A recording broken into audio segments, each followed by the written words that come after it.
Reporter impact. കൊല്ലത്തെ Kollurvila service സഹകരണ bank തട്ടിപ്പുമായി ബന്ധപ്പെട്ട 13 പേരെ ചോദ്യം ചെയ്യുന്നു. ക്രൈംബ്രാഞ്ച് സാമ്പത്തിക കുറ്റാന്വേഷണ വിഭാഗമാണ് ചോദ്യം ചെയ്യുന്നത്.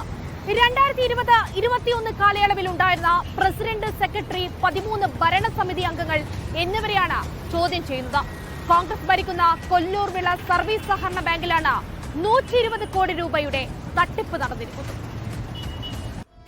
ചില്ലറ കൊല്ലത്ത് കോൺഗ്രസ് ഭരിക്കുന്ന കൊല്ലൂർവിള സർവീസ് സഹകരണ ബാങ്കിൽ നടന്നത്. 120 കോടി രൂപയുടെ തട്ടിപ്പ് നടന്നെന്നാണ് സഹകരണ സംഘം രജിസ്ട്രാറുടെ സ്പെഷ്യൽ ഓഡിറ്റ് റിപ്പോർട്ടിൽ വ്യക്തമാക്കിയത്. അന്വേഷണം ആരംഭിച്ച ക്രൈംബ്രാഞ്ച് ഇന്ന് ചോദ്യം ചെയ്യൽ ആരംഭിച്ചു. ഒരു പ്രമാണത്തിന്റെ ഈടിൽ എങ്ങനെ 17 പേർക്ക് വായ്പ അനുവദിക്കുമെന്ന ചോദ്യം ഉൾപ്പെടെ അക്കമിട്ട് നിരത്തിയായിരുന്നു ഓരോരോ ചോദ്യം ചെയ്യലും.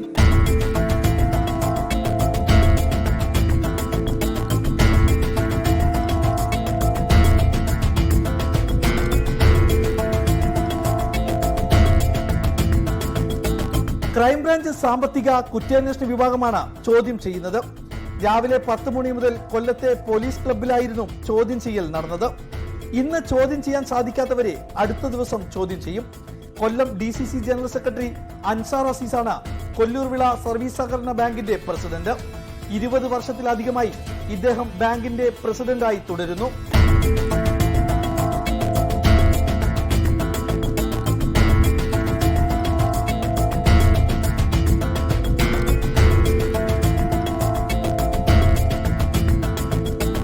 നിക്ഷേപങ്ങൾക്ക് ചട്ടവിരുദ്ധമായി അധിക പലിശ നൽകി, വ്യാജ പ്രമാണങ്ങളുടെ മറവിൽ വായ്പ അനുവദിച്ചു, ബാങ്കിന്റെ പരിധിക്ക് പുറത്തുള്ളവർക്ക് വ്യാജ അംഗത്വം നൽകി വായ്പ നൽകി, ഒരു പ്രമാണം ഉപയോഗിച്ച് പലർക്ക് വായ്പ അനുവദിച്ചു, സഹകരണ വകുപ്പിന്റെ അനുവാദമില്ലാതെ ചിലവ് നടത്തി, കോടികൾ തട്ടിയെടുക്കാൻ തരത്തിൽ കണക്കുകൾ അവതരിപ്പിച്ചു എന്നിങ്ങനെ നിരവധി ക്രമക്കേടുകളാണ് ബാങ്കിൽ നിന്ന് കണ്ടെത്തിയത്.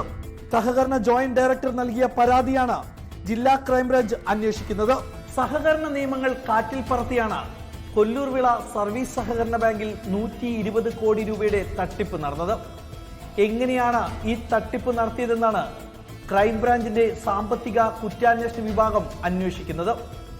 ഇന്ന് ചോദ്യം ചെയ്യലിനിടെ മൊഴി രേഖപ്പെടുത്തിയ അന്വേഷണ സംഘം ഇനി രേഖകളുമായി ഇത് പരിശോധിക്കും. ശേഷമായിരിക്കും നടപടികളിലേക്ക് കടക്കുക.